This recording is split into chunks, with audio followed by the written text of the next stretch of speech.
beautiful souls, it's Tan back here again with you today on this Astrology, Human Design and Gene Keys channel. I'm back with another video in the Gene Keys series.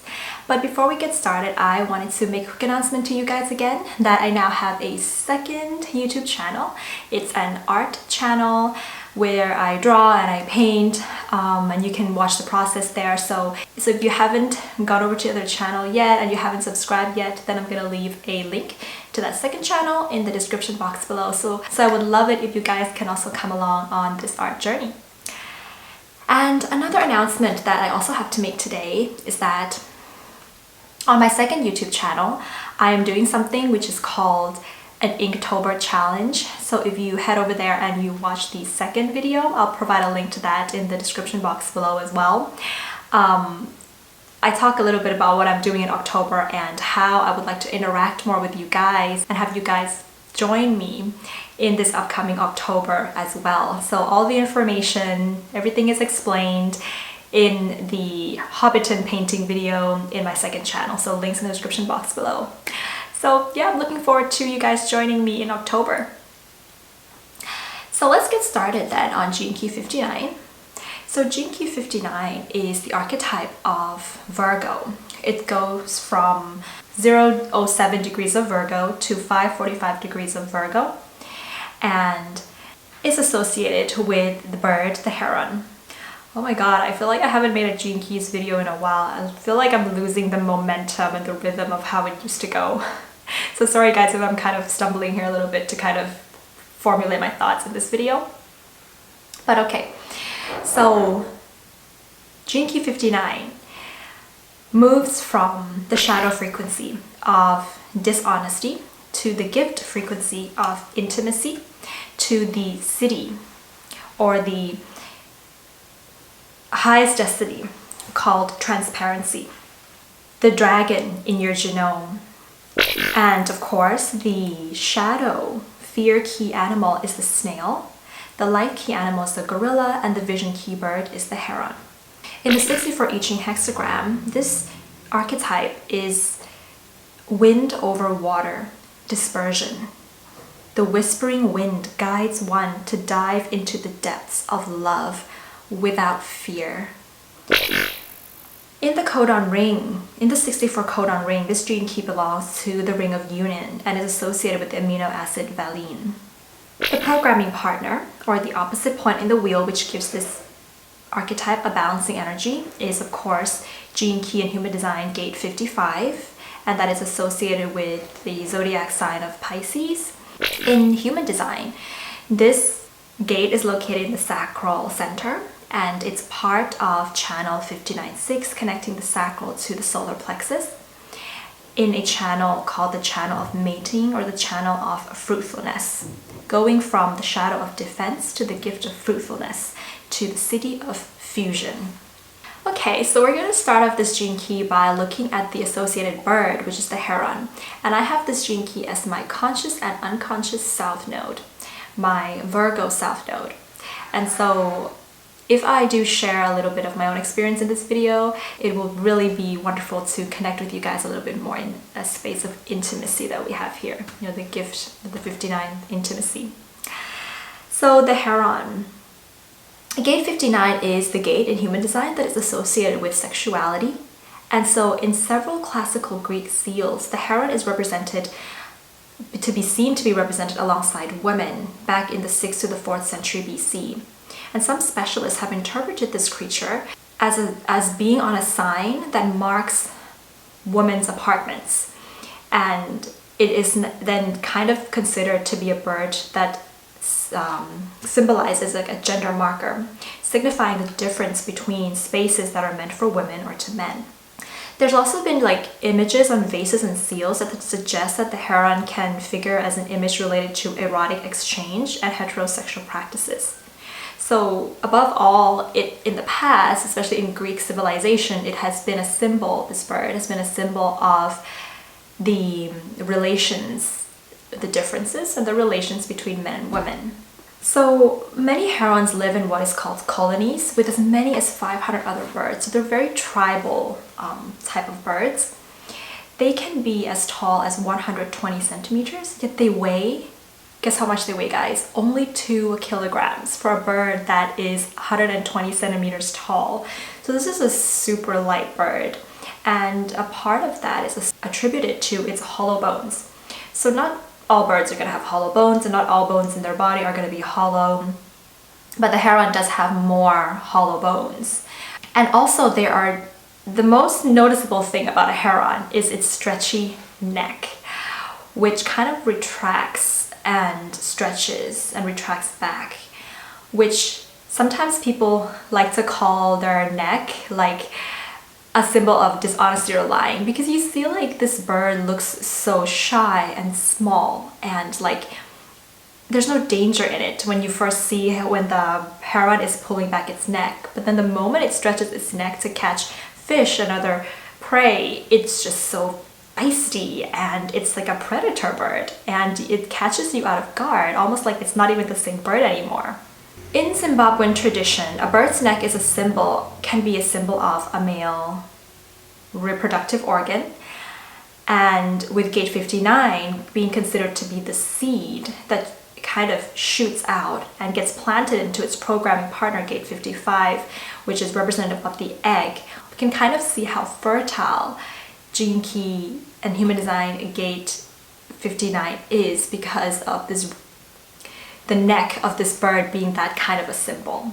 Okay, so what might be some of your traits if you have gene key 59 in your charts, or if you kind of resonate with this particular archetype? So your life tends to be revolved, you may notice that it's kind of revolved around relationships or the lack of relationships. So you're either born to go through this journey of understanding yourself through other people and relationships and having a lot of intimate experiences with others, or that understanding of the self doesn't really happen because you're unable to be in close and intimate relationships with others. There's fear of intimacy. So you either have a desire for intimacy or a deep fear of intimacy, and that is reflected by how close and bonded you are with the people around you. So because your life may have a lot of these engagements with other people, it really depends on your level of honesty or dishonesty. And so you may be somebody who's very honest, very open in relationships because you trust, or you can be somebody that's quite dishonest in relationships because you lack trust. But also, because your life is relational, this is also the relationship that you have with yourself that is just as important. The intimacy that you have with yourself is just as important in your life, because you find that the deeper you go into yourself, the more that you can bond better in a more open space with others. So at a personality level, you may be seen by others as someone who is quite seductive, with or without you realizing it. But if you are aware, most of the time, you may find yourself like being aware of when you are seducing and the things that you actually are doing to seduce others. But without awareness, it can kind of be, it may seem to you like people are, you can say, wanting to be close to you and you don't know why. It can be a bit of a confusing phase there, and it can kind of lead to you feel like a victim sometimes as well. So let's dive deeper into the shadow of dishonesty for this archetype. So when we talk about dishonesty, we talk about attraction, and the root of attraction, as stated in the gene keys, stems from fear. So if we really logically think about why we are attracted to other people and why we attract other people to us, if we're really honest about it, there is something about fear that feeds into attraction. And this may be controversial, and it may sound controversial, and it may sound like ironic, but it's the honesty here. So when we talk about attraction, we're going to have let's say we have two individuals, right? We're going to have one individual who tends to take on a role that is more of the penetrator, wanting to penetrate into the other. And we have the other that is taking more of a role of the receiver. And within that penetrating and receiving, it's automatic that there is fear, because the person that is penetrating is going to have this fear. And this is penetrating, like it can be physical, it can be emotional, it can be in terms of mental, auric space, anything like that. But the person who is penetrating is going to have this feeling of fear of rejection. Am I going to be successful, or am I going to be rejected? And of course, the person receiving the penetration is going to have this fear. It can be a fear of pain, it can be a fear of their boundaries being crossed, or a fear of the consequences that can come after the penetration. So the friction that comes with attraction comes with fear. And because these two things are not being communicated, the fears are not being communicated, we have a level of dishonesty there. But you see, when you're not communicating fears with the other and there's a level of dishonesty there, that is when you're attracted. That is when attraction happens. So you can even say that when you are honest and open with another person, like truly honest and truly open, attraction doesn't really exist anymore. So without attraction, what do we have? I feel like there's a couple of things we have to consider when we are looking at it at this level. One, would that ever really happen? And how many people in the world have actually, in any kind of relationship, reached a phase where they are so open with each other that they're not attracted to each other anymore? And this is not about not being attracted to each other because you're just not attracted to each other. This is like, at first there is so much attraction, but eventually you still have love without attraction. How many people in the world do we see that have reached that stage? Number one. And the number two thing we have to consider, I feel here, is that what would we have without attraction? We could have unconditional love. We could have freedom in relationships that stems from unconditional love. And we could have a new level of intimacy, because intimacy and attraction are not equivalent to each other. And real intimacy is about true honesty. And when you have true honesty, you don't have attraction. But we can see that as a species, as many species in the world really, attraction is important because it is what allows us to want to reproduce. It is what allows human beings to want to penetrate and be penetrated for the purpose of reproduction and continuing our species. I feel like this is becoming sort of like a little video or course on reproduction, but it's not meant to be that way, guys, I promise you. But reproduction and relationships are not necessarily equivalent, and sometimes we tend to associate that with each other. But I feel that as a species, moving into, we can say, the age of Aquarius, and as far as we've come as a species, we sometimes we're moving into this age where we want to be able to move beyond just attraction and reproduction. We want to be able to feel what it would be like to really move beyond that dishonesty phase, right? So how would dishonesty manifest in a more concrete example? So let's say we have a husband and a wife in a typical example, and the wife in the marriage, she wants a lot of things. She may want to not cook for the husband because she hates cooking, but she still continues to cook. Dishonesty. Or she may not really want to have kids, but because of societal pressures, and maybe the husband wants to have kids, she has kids anyways. That's dishonesty. And then of course, there's the typical dishonesty, which can come in terms of having secret affairs or cheating on her husband. That's of course the obvious kind of dishonesty that we can also have here. She may not realize this, the wife in this example, but subconsciously these things that she does out of dishonesty is to keep the attraction going between her and her husband, because it keeps the mystery going, the intensity going. The aura that the husband will have about the wife is that he doesn't really quite know 100% whether she does want to have kids or not. He can feel that there's something there, but yes, she's not acting on it. He's not really sure if she's cheating or not, so therefore he must try to keep her around by being more, seductive or attractive. He's not sure whether she really wants to cook for him or not, but that makes it more mysterious. Subconsciously, this is, how our minds are playing with us. at a level of dishonesty. But then of course we also have the other reason for being dishonest, which is basically codependency. So that's just kind of like, it's a little different from this archetype. The codependency part of it, it's just, you know, wanting to make sure that there are no fights or there's no conflicts happening in a relationship. And that's also kind of the harmonic gate to this, which is gate 6 as well, this conflict. So yeah, that's kind of a more concrete example of this. In the shadow of dishonesty, the repressive and the reactive, I feel, kind of feeds into each other. So the repressive version of dishonesty means that you could be someone, if you have this or if you resonate with this archetype, that kind of blames other people instead of taking responsibilities for your own feelings.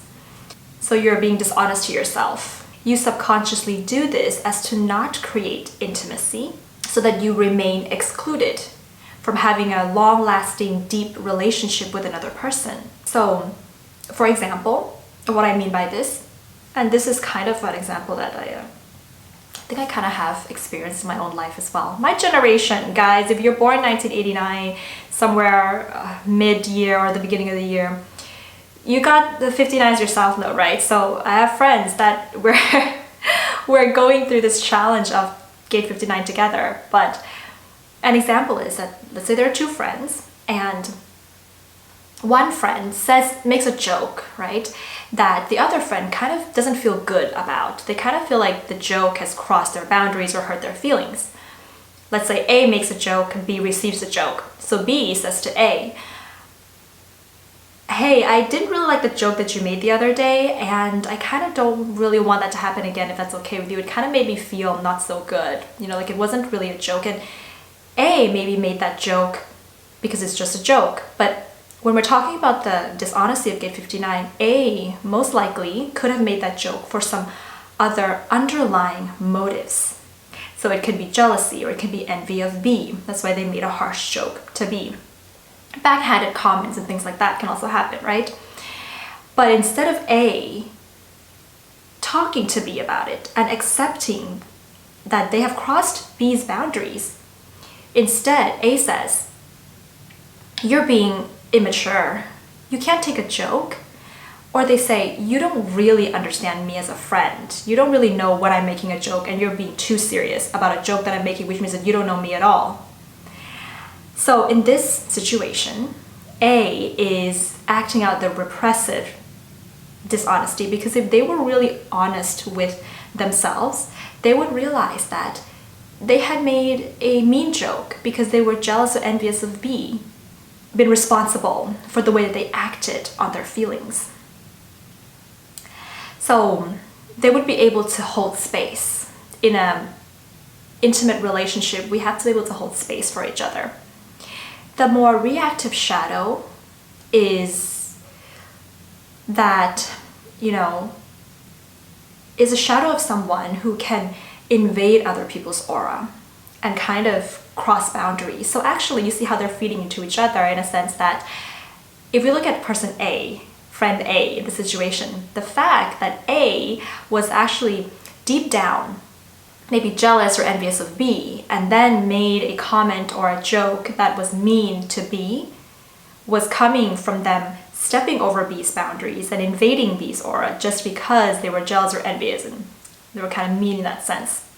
So they were the reactive shadow of dishonesty, because they're not honest with themselves about the fact that they are jealous and envious of B, because if they are honest with themselves, they will realize that maybe B has something that they deeply desire. And that is the beautiful thing about jealousy and envy, is that we can really figure out what it is that we desire deep down inside ourselves. It's the things that we see and we're jealous in other people that we truly desire deep down. If we accepted that and we were honest about that, then we could create wonders in our own life. And so the reactive dishonesty means that the person who is, you know, having this archetype needs to be the dominant one in a relationship. So therefore, they never stay long enough in a relationship with a person who is honest enough to challenge them to their honesty. Okay, so I hope that's kind of making sense, guys. So let's turn this energy up a notch and look at the gift frequency of this archetype, which is called intimacy. So Richard Rudd, the creator of the Gene Keys, calls the gift of intimacy the ability to unlock the transcendental power of sex. The serpent is a symbol of sexuality, and the serpent, the dragon in your genome, quote for this archetype. The serpent and the dragon is a part of the energy of this archetype. And even in Thai culture, we have this belief that if you have a dream about a snake, it means that you're about to meet your soulmate. So I think it's a universal theme that a snake is somewhat of a representation of a soulmate or sexuality. And the main trait of a serpent is to shed its own skin. So to be able to unlock that gift of intimacy means that you have to be able to shed your own skin. It is a symbol of the evolutionary urge to transform yourself, to deeply, deeply transform yourself. And sometimes it is very painful to do. Shedding that skin, it's not easy. It can be painful, but it leads to intimacy. When you shed your skin, you are exposed to the deepest parts of yourself. Your sexuality, what you really want in your sexuality. You're exposed to your fears, your traumas, your darkness.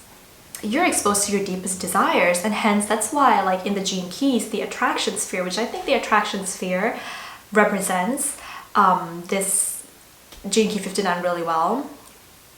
The attraction sphere is the sphere in the Gene Keys. It's at the bottom of your whole genetic profile. It's the second sphere coming up, and it's in red. It is a sphere that can give an explanation of your sexual desires, what you like in the bedroom, but it is also the sphere of your deepest desires in all areas of your life. It's the archetype that governs your sexual energy, which can be used to make money, which can be used for creative purposes, which can be used for so many different things in your life.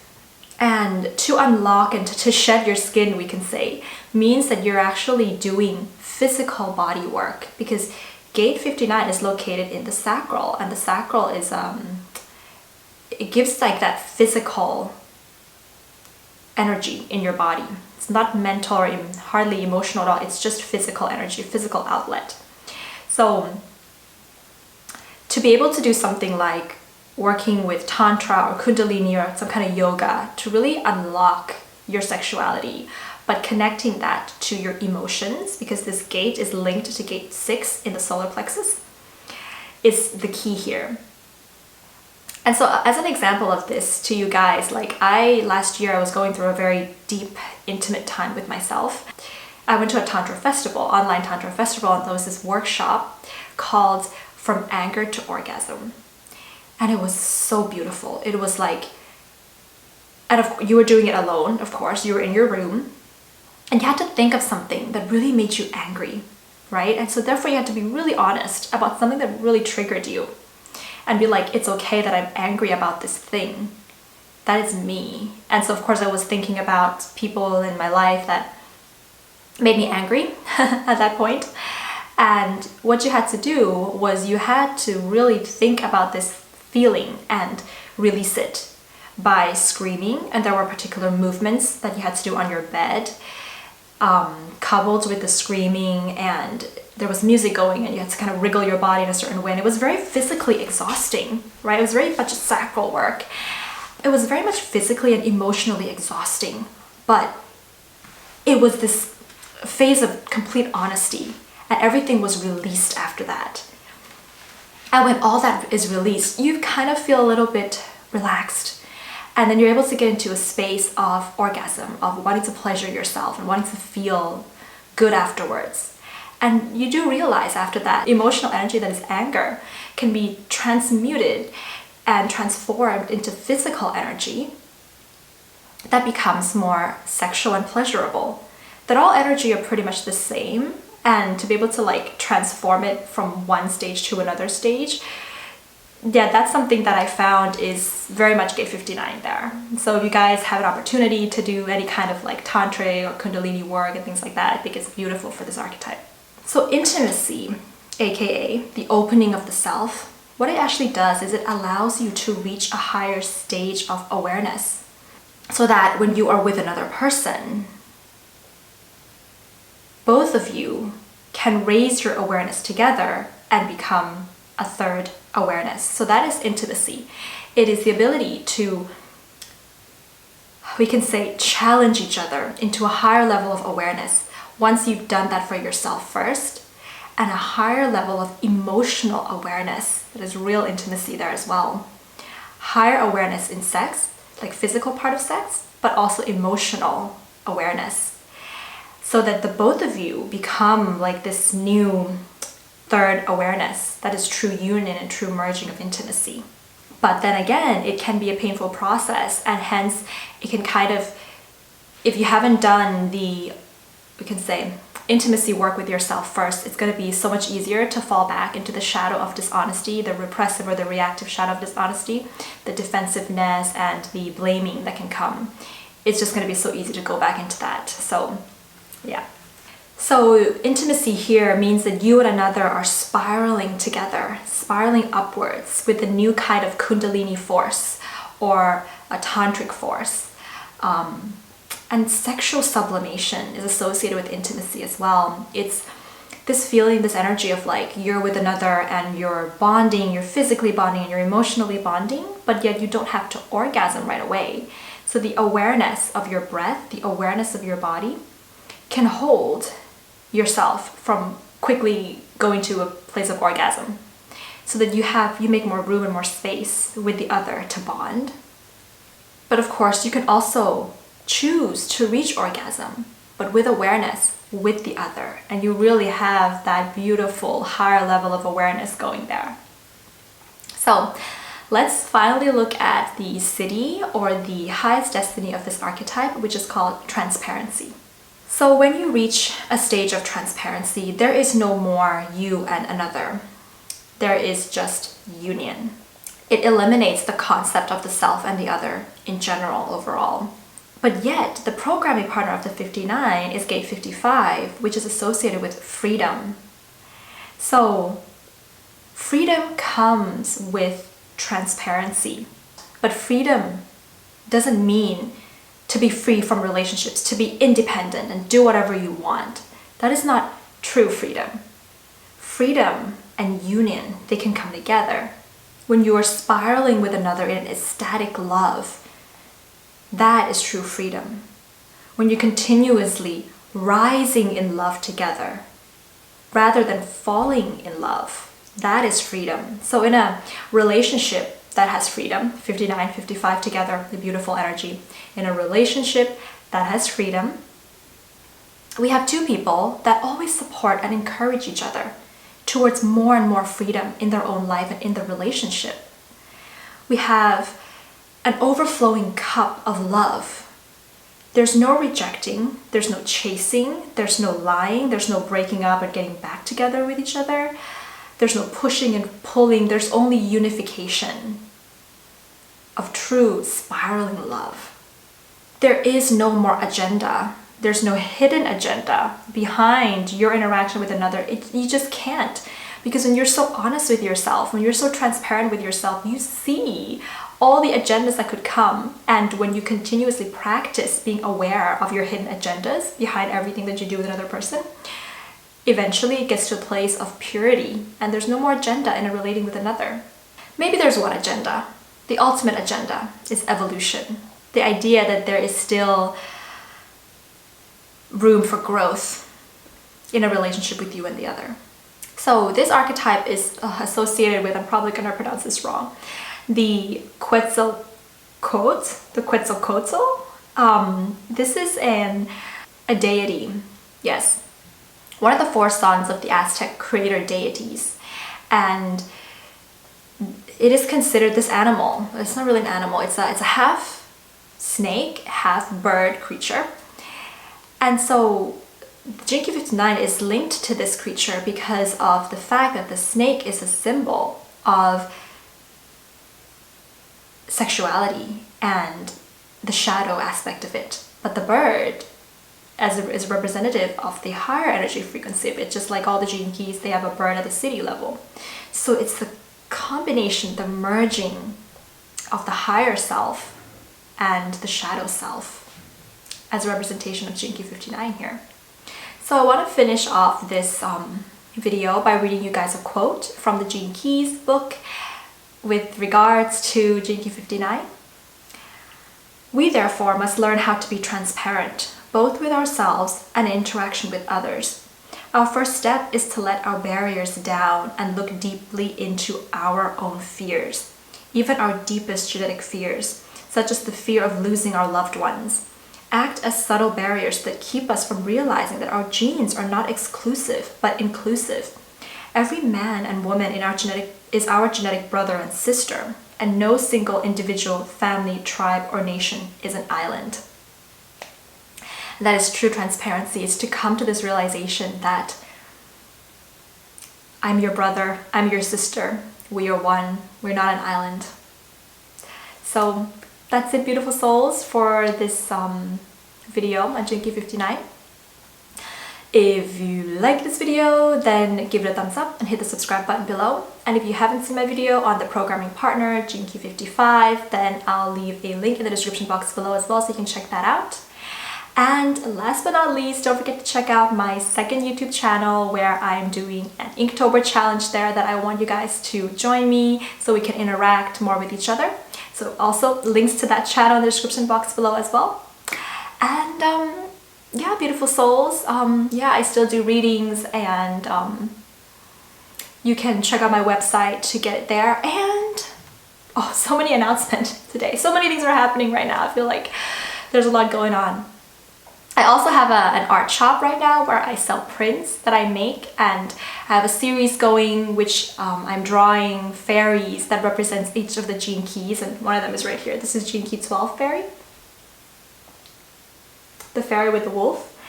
And so my art is available as print if you guys would like to hold on to any of them in my Etsy web shop. I'll provide a link to my Etsy shop as well in the description box below. So I would really appreciate if you guys could support me there as well. And I have big dreams for these Gene Key fairies. Hopefully one day they're going to be a card deck or a book. So yeah, that's it, beautiful souls. Have a beautiful day. Sending you guys so much love. Bye.